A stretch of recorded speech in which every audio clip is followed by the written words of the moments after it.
নমস্কাৰ বন্ধু-বান্ধৱীসকল, Assamese educational ৱৰ্ল্ডলৈ মই বিশ্বজিৎ নাথে আপোনালোকক পুনৰ স্বাগতম জনাইছোঁ। এজন ল'ৰা আছিল মধ্যবিত্ত শ্ৰেণীৰ।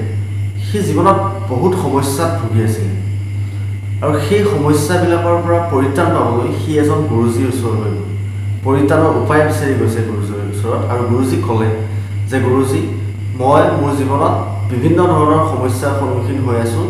যিমানেই যি নকৰোঁ কিয় মই কোনো ফালৰ পৰাই উন্নতি কৰিব পৰা নাই, কিন্তু মই বিচাৰোঁ মোৰ মা দেউতা সুখত থাকক। কিন্তু আপুনি জানে যে ঘৰ চলোৱা পৰিয়ালৰ সকলোৰে প্ৰয়োজন পূৰাবৰ বাবে মোক টকাৰ নিতান্তই প্ৰয়োজন, গতিকে মোক বহুত টকা লাগে। গুৰুজীয়ে তেওঁৰ কথাখিনি, সেই ল'ৰাজনৰ কথাখিনি শুনিলে। শুনাৰ পিছত গুৰুজীয়ে ক'লা, মোৰ লগত ব'লা। সেই বুলি কৈ গুৰুজীয়ে ল'ৰাজনক এনেকুৱা এটুকুৰা ঠাইলৈ লৈ গ'ল, যি টুকুৰা ঠাইত দম হৈ হাৰ পৰি আছে, হাৰ। আৰু গুৰুজীয়ে সেই হাৰডমলৈ দেখুৱাই ল'ৰাজনক ক'লে যে এই ইমান দম হাৰ যে আছে, এই হাৰবিলাকৰ মাজত এডাল এনেকুৱা হাৰ আছে যিডাল হাৰে যিকোনো বস্তু বা পদাৰ্থক সোণলৈ পৰিৱৰ্তন কৰাৰ ক্ষমতা আছে, সামৰ্থ্য আছে। আৰু সেই হাৰডাল, অৰ্থাৎ সেই হাৰডাল যি বস্তু যি পদাৰ্থতে লগাই দিয়া, সেই পদাৰ্থটো বা সেই বস্তুটো সোণলৈ পৰিৱৰ্তন হ'ব।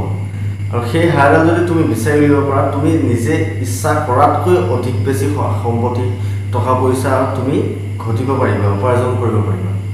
আৰু সেই হাৰডাল বিচাৰি উলিওৱাৰ একমাত্ৰ উপায়টো হ'ল সেই হাৰডালৰ উষ্ণতা। অৰ্থাৎ বাকী হাৰবিলাক স্পৰ্শ কৰিলে ঠাণ্ডা লাগিব, চেঁচা লাগিব, কিন্তু সেই হাৰডাল যদি স্পৰ্শ কৰা যায় তেতিয়া সেই হাৰডাল তপত হৈ থাকিব, উত্তপ্ত হৈ থাকিব। ল'ৰাজনে ভাবিলে কি হয়, এটা ভাল উপায় পাইছোঁ আৰু এইটো কৰিলে মোৰ জীৱনটো ছেটেল হৈ যাব, বহুত উন্নতি কৰিব পাৰিম।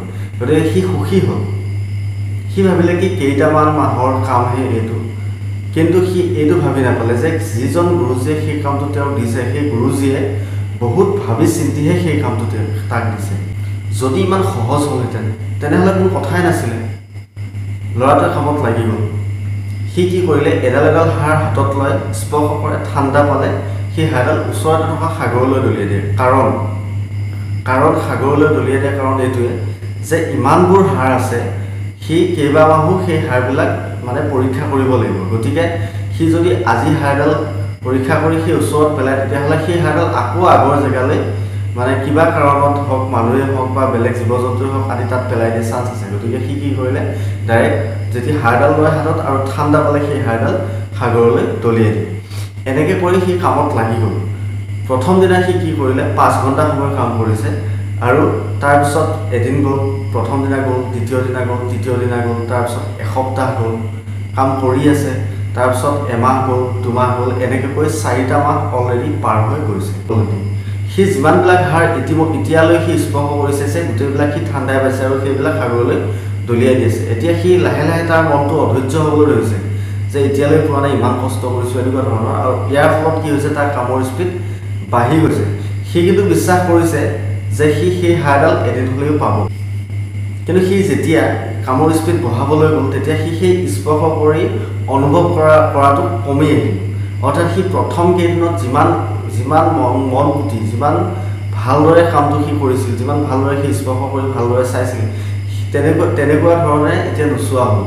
তাৰ ব্ৰেইনটোত এটা কণ্ডিশ্যনিং হৈ গ'ল, যে অভ্যাস হৈ গ'ল, হেবিট হৈ গ'ল যে হাৰডাল লয় আৰু দলিয়াই, হাৰডাল লয় আৰু দলিয়াই।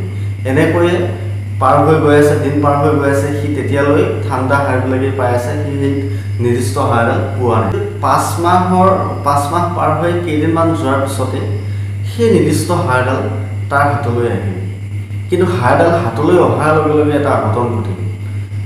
সেইটো হ'ল, তাৰ ব্ৰেইনত এনেকুৱা হৈ গৈছিলে যে হাৰডাল লয় আৰু দলিয়াই দিয়ে, হাৰডাল লয় আৰু দলিয়াই দিয়ে। সেই প্ৰচেছটো তাৰ হেবিট হৈ গ'ল।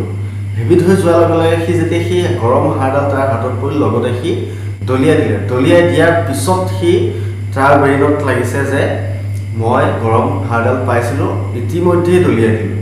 কিন্তু তাৰ এতিয়া এনেকুৱা এটা অৱস্থাও নহয় যে সি সেই হাৰডাল আকৌ বুটলি আনিব পাৰিব সাগৰত, কাৰণ সাগৰতো ইতিমধ্যেই দম হাৰ জমা হৈ গৈছে, ঢৌৱে উটুৱাই পৰি বেলেগলৈ লৈ গৈছে। গতিকে সি সেই হাৰডাল বিচাৰিবও সম্ভৱ নহয়। তেতিয়া সেই ল'ৰাটোৱে অনুতাপ কৰিবলৈ ল'লে। সি অনুতাপ কৰিবলৈ ল'লে এইটো কথাত যে মই হাৰডাল পালোঁ, ইমান কষ্ট কৰিলোঁ, বহুত কষ্ট কৰাৰ পিছত মই তাৰ ফল হিচাপে মই হাৰডাল পালোঁ, যিডাল মই বিচাৰি আছিলোঁ, মোৰ জীৱনটো যিটো সলাই দিব পৰা গুণ আছিল, সেই হাৰডাল মই পাইছিলোঁ, কিন্তু সেই হাৰডাল মই হেৰুৱালোঁ। কাৰণ তাৰ ব্ৰেইনত এইটো কণ্ডিশ্যনিং হৈ গ'ল যে হাৰডাল লয় আৰু দলিয়াই দিয়ে, এইটো তাৰ অভ্যাস হৈ গ'ল। অভ্যাস হোৱাৰ লগে লগে সি সেই কামৰ স্পীড বঢ়াই যাওঁতে সি নিৰ্দিষ্ট হাৰডালো তেনেকৈ দলিয়াই দিলে। এতিয়া এই গল্পটোৰ পৰা আমি কি শিকিব পাৰিলোঁ? এনেকুৱা কি শিকিব পাৰিলোঁ যাৰ পৰা আমাৰ জীৱনটোৱে সলাই দিব পাৰে? এনেকুৱা কি শিকিলোঁ য'ৰ পৰা আমাৰ চিন্তাধাৰা সলনি হ'ব পাৰে? যিদিনাৰ পৰা আমি আমাৰ প্ৰতিটো দিনকে নৰ্মেল হিচাপে ভাবিবলৈ আৰম্ভ কৰিম, সেইদিনাৰ পৰাই আমাৰ ব্ৰেইনত লাহে লাহে অভ্যাস হৈ যাব প্ৰতিটো দিনকে নৰ্মেল হিচাপে ভাবিবলৈ।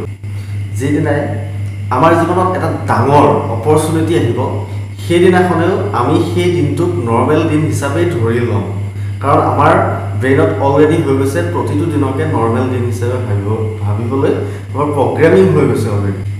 সেইদিনাখন কিন্তু আমাৰ জীৱনত বহুত ডাঙৰ সুযোগ এটা আহিব, কিন্তু সেই সুযোগটো আমি পায়ো হেৰুৱাম। আমাৰ জীৱনত সেই গৰম হাৰডাল হৈছে অপৰচুনিটি, সুযোগ। হঠাতে কেতিয়া আমাৰ জীৱনলৈ সেই গৰম হাৰডাল আহি পৰে আমি কোনেও নাজানো, যিয়ে গোটেই জীৱনটো আমাৰ বহুত বহুত ওচৰলৈ লৈ যাব। তেনেকুৱা ধৰণৰ গৰম হাৰডাল কেতিয়া আহে, কেনেদৰে আহে, সেইটো আমি কোনেও নাজানো। আজি নহ'লে কাইলৈ আহিব, আৰু যিদিনাই আহিব সেইদিনাৰ পৰা আমাৰ জীৱনৰ বহুত কিছুমান পৰিৱৰ্তন হৈ আহিব, বিভিন্ন পৰিৱৰ্তন আহিব। আৰু মানে ক'বলৈ গ'লে এনেকুৱা হ'ব যে প্ৰতিটো বস্তুৱে সোণলৈ পৰিৱৰ্তন হ'ব। তো ঠিক আছে বন্ধুসকল, আজিলৈ ভিডিঅ'টো ইমানতে সামৰিছোঁ। যদি আপোনালোকে এই ভিডিঅ'টো ভাল পাইছে তেন্তে কমেণ্ট কৰক আৰু লাইক কৰক।